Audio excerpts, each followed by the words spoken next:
Scott Richey with the Herald Review in Maroa, where Maroa-Forsyth just beat Camp Point Central 22-7 in the quarterfinals of the Class 1A playoffs. It was a nasty, nasty day. A lot of wind, a lot of rain, and kept the game, on the ground. Both teams ran the ball quite a bit. For Camp Point, that's what they do.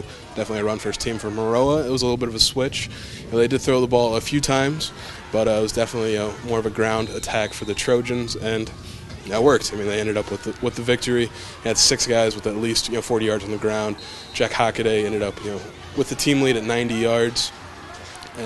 Most of that coming on a 60-yard run in the fourth quarter that set up Maroa's touchdown that put them up by the 2 touchdowns. Other than that, it was kind of just a grinded-out game. Maroa was able to hold Camp Point on the ground in the first half, but the Panthers really turned it on the second half. Bobby Kelts, the fullback, ended up rushing for over 100 yards, most of that coming in the second half, and really most of it coming in the third quarter. Camp Point had the ball for the bulk of that quarter, and that's when they were able to score and pull within a touchdown of the Trojans. And after Camp Point's touchdown, they were able to force 3 and out from Maroa, start moving the ball really well on the ground again. A holding penalty put them in a long down situation, and Drew Fredrickson was able to pick off the Camp Point pass. That ended up leading to Maroa's game-winning touchdown, as it were. A total shift in momentum for the Trojans there. And Justin Mikeworth picked up a couple big first downs before Hockaday broke free for 60 yards.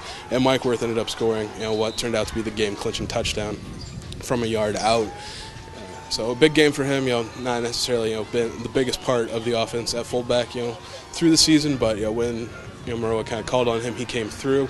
So did Fredrickson. He had a good game on the ground on a couple end-arounds, caught a touchdown pass on a really nice slant play early in the game, and it was pretty much a team effort for the Trojans, which it has been a lot this season. They have a lot of athletes, and they get the ball to them to let them make some plays.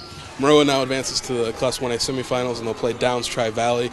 Tri-Valley, played a really good KZ Westfield team and beat them, by a big margin tonight. So it should be an interesting, game, for the Trojans. Playing another, really, run first, run often team. This has been Scott Richey with the Herald Review in Maroa, where the Trojans beat Camp Point Central 22-7 in the quarterfinals of the Class 1A playoffs. Make sure you check out hrpreps.com. and follow us at hrpreps on Twitter for more high school sports. They did some things to us defensively, and they've got some great athletes there, and we just didn't move the ball very well, and then that gave them the ball a lot. They had 4 or 5 opportunities, and I thought we got a couple 4th down stops there in the first quarter, but we just didn't do enough offensively in the first half. Yeah, it felt good that they trusted me with the ball this game, especially towards the end of the game. It felt nice. He told me I was going to get more carries this week due to the injuries and everything, so I was ready to step up, and it felt nice. After the interception, it was just a huge shift of momentum. We were able to give it to our guys and let them run behind our line, and they kept their feet moving. They made some great plays for us. Yeah, we definitely wanted to come out stronger than last week. Last week we had mental errors. We fumbled it 6 or 7 times, turned it over 5 times. We just wanted to come in and have a cleaner game, and I thought we did that, considering the wind and rain conditions. So we tell our kids all the time we're going to control what we can control. Weather, wind, those are things we cannot control. We can control how hard we play, how we take care of the football, how smart we are, how disciplined we are. Those are things we can control, and I thought we did all of those things today.